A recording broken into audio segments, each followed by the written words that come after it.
তো hello guys, welcome back to my another horror video. তো guys, পূর্বের video কিন্তু তোমরা অনেকে ভিউ করেছো। ভিউ মোটামুটি অনেকে হয়েছে আলহামদুলিল্লাহ, কিন্তু তোমরা কিন্তু কেউ লাইক করনি, কেউ সাবস্ক্রাইবও করনি। তো আজকে কিন্তু আবারও হাজির হলাম নতুন একটা হরর ভিডিও নিয়ে। তো যেই ভিডিওর ব্যাখ্যা কিন্তু আজও পর্যন্ত বিজ্ঞানও দিতে পারেনি, সাধারণ মানুষদের কাছেও যেই ভিডিওটা কিন্তু অমীমাংসিত অবস্থায় রয়েছে। তো গাইজ, আজকে তোমাদেরকে দেখাতে চলেছি নেট দুনিয়ায় ভাইরাল হওয়া এমন কিছু ভৌতিক ভিডিও, তো যেই ভিডিওগুলো আসলে দেখলে তোমাদের কলিজাও কিন্তু হিম হয়ে যাবে। তো গাইস, যারা নতুন আছো তারা অবশ্যই চ্যানেলে সাবস্ক্রাইব করো এবং ভিডিওটিতে লাইক করে দাও। তো আর কথা না বাড়িয়ে আজকের ভিডিওটা খুব শীঘ্রই শুরু করতে চলেছি। তো তোমরা ভিডিওটা শেষ পর্যন্ত উপভোগ করো, এটাই তোমাদের কাছে আশা রইল। তো গাইস, সর্বপ্রথম আমরা যে ভিডিওটা দেখতে চলেছি, এখানে কিন্তু একটা লোক একটা পরিত্যক্ত স্থান দিয়ে যাওয়ার সময় সে কিন্তু প্রথম থেকেই যখনই সে রাস্তার ভিতরে প্রবেশ করে তখন থেকেই কিন্তু সে দেখতে শুরু করে যে একটা সাদা অবয়বের মতো কিছু একটা ওই লোকটার চারপাশে কিন্তু ঘুরছে এবং ওই লোকটার উপরে নজর রাখার চেষ্টা করছে।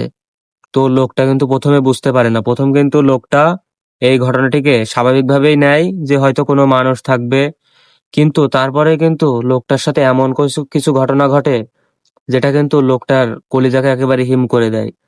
তো তোমরাও যদি দেখো, একদম শিওর যে তোমরাও ভয় পাবে। 往下我，保重。 তো গাইস, এখানে কিন্তু এই লোকটা যখন রাস্তা দিয়ে যাচ্ছিল তখন কিন্তু একটা সাদা অবয়ব কিন্তু লোকটার পিছু নিচ্ছিল, এবং লোকটা যখন ওই পরিত্যক্ত জায়গার খুবই কাছাকাছি চলে আসে তখনই কিন্তু ওই অবয়বটা একটা গাছের উপরে থাকে এবং খুব বীভৎসভাবে কিন্তু হাসে। তো এটা আসলে খুব সম্ভবত কোনো ঘোস্ট টাইপের কিছুই ছিল, কেননা একটা মেয়ে কিন্তু এত রাতে রাস্তায় আসবে না এবং সে গাছে উঠবে না। তো এই আসলে এটা কে ছিল? এটা কি কোনো মানুষের কাজকর্ম নাকি আসলেই কোনো অশরীরীর কাজকর্ম?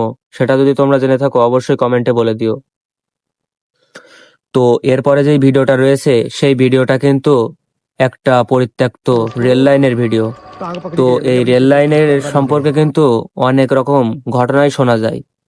অনেকেই বলে যে এই রেল লাইনে দুটি মেয়ে মারা যায় এবং তাদের আত্মা কিন্তু ওই মারা যাওয়ার পরেই রেল লাইনে ঘুরতে থাকে, যারা কিন্তু আজও অতৃপ্ত আত্মা হয়ে ঘুরে বেড়ায় এবং মানুষজনকে কিন্তু তারা ভয় দেখায়।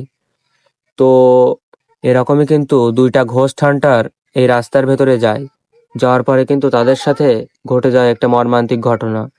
তো তারা যখন ওই রেল লাইনের ভেতরে যায় তখন তারা দেখতে পায় যে দুটি মেয়ে কিন্তু সেখানে দাঁড়িয়ে আছে। তো এটা দেখার পরে কিন্তু তাদের কিন্তু অনেক বেশি ভয় পেয়ে যায় তারা, এবং দ্রুতই তারা ওই স্থানটা ত্যাগ করে। তো তোমরা ভিডিওটা দেখো, তাহলে তোমরা অবশ্যই বুঝতে পারবে।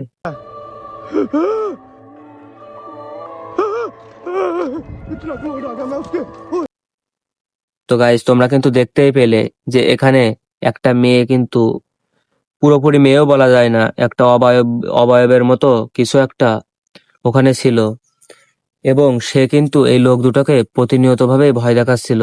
এবং একটা সময় কিন্তু এই মেয়েটা ওই লোকটার সামনেও চলে আসে। তো তারপরে কিন্তু ওই লোকটা অনেক বেশি ঘাবড়ে যায়, যার কারণে লোকটা খুবই দ্রুত ওই স্থানটা ত্যাগ করে। তো গাইস, ওই জায়গায় যদি আপনি হতেন তাহলে আপনি কি করতেন? ওখানে কি দাঁড়িয়ে থাকতেন যে আসলে এই ঘটনার আসল রহস্যটা উদ্ভাবন করবেন বলে, নাকি আপনিও এই লোকটার মতো পালিয়ে আসতেন? সেটা অবশ্যই কিন্তু কমেন্টে বলে দিবেন।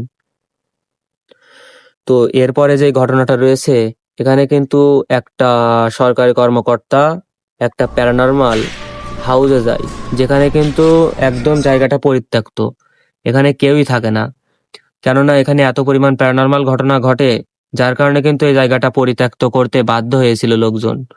তো সে যখন ওইখানে যায় সে আসলে ভূত প্রেতে কোনো বিশ্বাস করতো না। সে মনে করতো যে এখানে আসলে চোর ডাকাতের আস্তানা আছে এবং তারা এই মানুষজনকে ভয় দেখায়, যার কারণে মানুষজন এখানে যাতে না আসে এবং তাদের কাজকর্ম যাতে চালিয়ে যেতে পারে। তো যখনই ওই লোকটা ওই বাড়ির ভেতরে প্রবেশ করে তখনই কিন্তু টুকিটাকি কিছু ঘটনা তার সাথে ঘটতে থাকে, তো যেটাকে সে ভয় না পেয়ে বরং আরো এগিয়ে যেতে থাকে। তো তারপরে যখন সে বাড়ির ভেতরে প্রবেশ করে তখন সে এমন কিছু জিনিস দেখতে পায় যেটা দেখার পরে কিন্তু তার কলিজা হিম হয়ে যায়। তো সে এখানে দেখতে পাই যে একটা মানুষ, কিন্তু মানুষ কিনা একটা অবয়ব বা ভূত প্রেত যেটাকে বলা হয়, সেটা কিন্তু তার উপর আক্রমণ করে এবং লোকটা কিন্তু জীবন বাঁচানোর জন্য আপ্রাণ চেষ্টা করতে থাকে এবং সে ঘরের ভেতরে প্রবেশ করে, কিন্তু সেই অদ্ভুত জিনিসটা কিন্তু তার পিছু ছাড়ে না। সে ঠিক দরজার পাশেই দাঁড়িয়েছিল এবং লোকটা এত বেশি ঘাবড়ে যায় যে সে দরজা বন্ধ করে দিয়ে সেখানেই কিন্তু থেকে যায়। যার কারণে কিন্তু ওই ঘোস্ট সেটাও কিন্তু সেই লোকটার জানলার সামনেই থাকে এবং লোকটা পরবর্তীতে কল করে তার সঙ্গী সাথীদের ডেকে আনে এবং তারা তাকে ওখান থেকে উদ্ধার করে নিয়ে যায়। তো গাইস, এই ভিডিওটা যে তোমরা দেখলে, এটা কি আসলেই কোনো ভূত, নাকি এটা কোনো গোপন গ্যাং অথবা কোনো সদস্যদের কার্যক্রম, যার কারণে এখানে সাধারণ মানুষদের থেকে দূরে রাখা হয় এবং এর ভেতরেই চালানো হয় খুবই খারাপ খারাপ কিছু কাজ? তোমাদের বক্তব্য অবশ্যই কিন্তু তোমরা কমেন্ট বক্সে বলে দিও। তো গাইস, এরপরে যে ভিডিওটা দেখাতে চলেছি, এটাকে যদিও এআই অথবা রিয়েল, এটা কিন্তু আজও কেউ বুঝতে পারেনি। তো এটা এআই হতে পারে, রিয়েল হতে পারে। তো আমার ভিডিওয় কিন্তু আমি কোনো মিথ্যা কথা বলি না, যে জন্য তোমাদের প্রথমেই বলে দিলাম। তো এই ভিডিওতে কিন্তু এটা ভারতে ভাইরাল একটা ভিডিও। এই ভিডিওতে তোমরা দেখতে পাবে যে একটা মানুষ একটা জারের ভেতরে কিন্তু একটা শয়তানের মতো কিছু একটাকে বন্দি করে সেটাকে সে সমুদ্রে ফেলে দেওয়ার জন্য নিয়ে যায়। তো এটা সমুদ্রে ফেলে দেওয়ার জন্য যখন নিয়ে যায়, তখনই কিন্তু এই ভিডিওটা করা হয়। যদি এটা আসল হয় তাহলে কিন্তু এটা নেট দুনিয়ার সবচেয়ে ভয়ানক একটা ভিডিও। আর যদি এটা এআই হয়, কারণ বর্তমানে কিন্তু এআই এর ব্যবহার প্রচুর, যার কারণে কিন্তু কোনো কিছুই বিশ্বাস করার মতো নেই। তো গাইজ, এটা আসলে কি হতে পারে, এআই নাকি অরিজিনালি এটা কোনো শয়তান ছিল, সেটা কিন্তু অবশ্যই কমেন্ট বক্সে বলে দিও। তো গাইস, আজকের ভিডিও কিন্তু এই পর্যন্তই। ভিডিও যদি ভালো লাগে অবশ্যই ভিডিওতে একটা লাইক করে দাও এবং চ্যানেলটা সাবস্ক্রাইব করে দাও। কেননা তোমরা ভিডিও দেখো ঠিকই, কিন্তু লাইকও করো না, সাবস্ক্রাইবও করো না। তো গাইস, অনেক কষ্ট করে কিন্তু ভিডিও বানাই, তো তোমরা অবশ্যই আশা করি যে এই ভিডিওতে ফুল সাপোর্ট দেবে এবং তোমরা একটা লাইক করে চ্যানেলটা সাবস্ক্রাইব করে দেবে এবং বেল আইকনটি অন করে দেবে, যাতে এরকম নতুন নতুন ভিডিও তোমাদের নিকট পৌঁছে যায়। তো আজকের ভিডিও এই পর্যন্তই, দেখা হবে নতুন কোনো ভিডিওয়।